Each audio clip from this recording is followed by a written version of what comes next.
Et c'est parti pour les petites sorties. Bienvenue à tous au programme. Cette semaine, je vais vous emmener à la piscine. Mais attention, restez bien habillés parce que je vous emmène à celle de Roubaix, évidemment. On ira également au cinéma Les Stars de Boulogne-sur-Mer avec la sortie ciné de la semaine. C'est Nobody, l'histoire d'un esprit torturé. Et puis tout à l'heure, coup de cœur lecture, on ira faire un tour et dire bonjour à Fabienne, libraire à la librairie Place Ronde à Lille. C'est parti. Le lieu a rouvert ses portes comme tous les musées le 19 mai. Je vous emmène donc cette semaine à la piscine de Roubaix, un lieu exceptionnel par la richesse des œuvres qu'il présente, mais aussi par l'architecture du lieu exceptionnel. Regardez. Bonjour Bruno. Bonjour. J'ai envie de commencer avec une question peut-être idiote, incongrue, mais qui me taraude. On est ici à la piscine de Roubaix. Est-ce que parfois des gens de passage sont venus ici avec un maillot de bain dans le sac ou pas du tout? Au début, oui, c'est arrivé, mais là maintenant quand même, non. Je crois que là, la réputation du musée a emporté sur la mémoire du lieu. Une piscine art déco construite en 1927. Un musée depuis le début des années 2000, mais déjà un musée qui a pas mal bougé avant. L'histoire des musées de Roubaix est compliquée. La ville a repris la main sur l'ensemble de ces musées fermés pour en faire un projet unique qui donc a été installé dans cette piscine dans laquelle elle a réuni l'ensemble de ses collections. Et il s'est même étendu ce musée depuis. Oui, en 2018, c'est un équipement qui avait été sous-dimensionné par rapport à son succès. Et donc, on a fait un premier agrandissement conséquent de 2300 mètres carrés, confié au même architecte que celui qui avait conduit la transformation de la piscine, Jean-Paul Philippon, qui est l'un des créateurs du musée d'Orsay à Paris. Alors, avant d'admirer toutes ces œuvres, déjà, on se croirait encore quasiment à la piscine ici. Oui, de toute façon, le bâtiment, le site, c'est un peu le chef-d'œuvre de notre collection. Et c'est vrai que la consigne qui avait été donnée à Jean-Paul Philippon en 2001, ça a été de restituer aux Roubaisiens la piscine de leurs souvenirs. Donc il y a évidemment cette dimension mémoire. Cette piscine a été construite à l'initiative de Jean Lebas, qui était le maire de Roubaix pendant la première moitié du XXe siècle, notamment pour répondre à un grave problème social qui était le développement de la tuberculose dans l'habitat ouvrier à Roubaix. Et cette piscine, elle est vraiment conçue comme un objet de santé publique. On se déshabillait dans la première partie. Alors il y avait évidemment des portes qui ont disparu depuis. C'est ça, je me demandais. On prenait sa douche ici et on se retrouvait dans le bassin. À l'étage, c'était les cabines pour les enfants, les écoliers. Est-ce qu'il est déjà arrivé que quelqu'un se baigne quand le musée est fermé? Alors, se baigne, non. Il faut vraiment avoir un ventre très plat parce qu'il y a très peu d'eau. Que des gens tombent dans l'eau pendant des heures d'ouverture, oui, c'est déjà arrivé. Oui. Alors, vous avez parlé de l'étage, est-ce qu'on peut y monter? Oui, bien sûr. On a toute une partie dédiée aux tissus en face. Les tissus qui sont à l'origine, les collections d'origine du musée. Le premier musée en 1835 s'appelait Musée industriel de Roubaix et il était constitué exclusivement de textiles et qui raconte toute la production textile à Roubaix à partir de la monarchie de Juillet jusqu'à la fin du 19e siècle. J'ai vraiment envie de piquer une tête.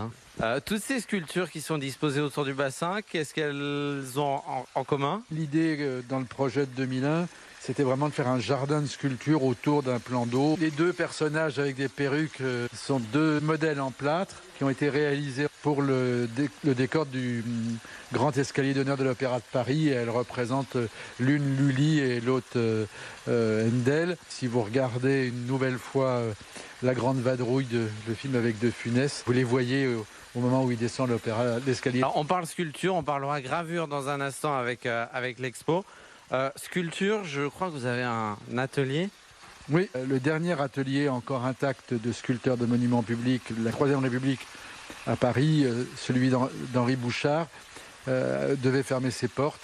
Et donc c'est cet atelier qui est devenu la référence et qui est un élément fort du parcours du musée aujourd'hui. On entre dans la partie de l'atelier Bouchard. Il a vraiment fallu l'opiniâtreté de la veuve de Bouchard et ensuite de son fils aîné et de sa belle-fille qui ont maintenu contre vents et marées cet atelier intact tel qu'il était à la mort de Bouchard en 1960. Là, Bruno, on est dans quelle aile du coup? Donc là, on est dans les ailes Beaux-Arts. Ici, une œuvre emblématique. Là, c'est vraiment la Joconde du musée, qui est la petite châtelaine de Camille Claudel. Alors, c'est une œuvre qui a été acquise en 1995-96. C'était la première fois en France qu'on faisait une souscription publique pour l'achat d'une sculpture. La population de Roubaix, y compris des gens très modestes, se sont passionné pour cette acquisition, un fonds Camille Claudel qui est un des plus importants au monde, puisqu'on a 8 œuvres de Camille Claudel. Retour à proximité du bassin. En termes d'exposition temporaire en ce moment, il y en a une consacrée à la gravure de Robert Verlin. C'est un artiste suisse qui a été notamment initié à l'art par Kirchner, qui est un des grands maîtres de l'expressionnisme allemand. Son fils a vraiment engagé un travail de réhabilitation de son père depuis une vingtaine d'années. Et un lien s'est créé entre lui et le musée. Donc 30 ans de gravure de Robert Verlin à découvrir ici. Combien de temps passe si on veut faire tout le musée? Une journée, c'est pas trop long. Venez découvrir l'univers très riche ici de la piscine de Roubaix. On peut peut-être terminer par piquer une tête ou pas du tout? Et voilà, ça je vous laisse faire. Merci Bruno. Allez lâcher votre maillot de bain et habillez-vous. À présent, direction les salles obscures. La sortie ciné de la semaine sélectionnée par le cinéma Les Stars de Boulogne-sur-Mer. C'est le film américain Nobody, l'histoire d'un esprit traumatisé, torturé, qui se laisse entraîner dans une spirale infernale de violence. Bande-annonce.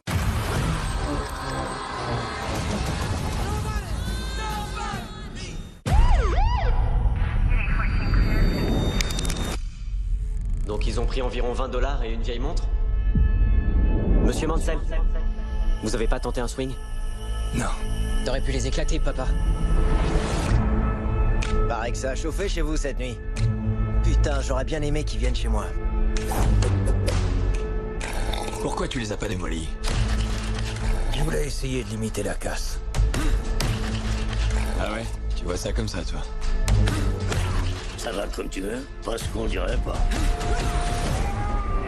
Et on retrouve Morgane à la sortie de sa séance au cinéma Les Stars de Boulogne-sur-Mer. Nobody, c'est une mise en scène inventive. C'est un film qui joue pas mal avec les codes du genre, ce qui fait qu'on a un rendu violent, mais aussi très drôle. Il y a un casting de malade, et donc vraiment, c'est jouissif. On vous attend dans les salles obscures. Just Kids, des nouvelles de nuit, Patti Smith, Tonino Belloquista, La Daronne, Sérotonine, Michel Houellebecq, Anne-Laure Kerr. Allez, on passe du 7e au 5e art. Livrez-vous, ce sont vos libraires qui piochent dans leur bibliothèque et vous conseillent. On retrouve Fabienne de la librairie Place Ronde à Lille. Bonjour Fabienne. Bonjour Colin. Vous avez choisi cette semaine Lire des livres, un bouquin dont l'histoire se déroule à la prison de Segdin. Oui, encore une histoire de femmes. J'aime beaucoup les histoires de femmes. Et là, nous sommes avec Marianne Mas, qui est rédactrice en chef à France Télévisions, dans la prison de Séquedin, dans le quartier des femmes.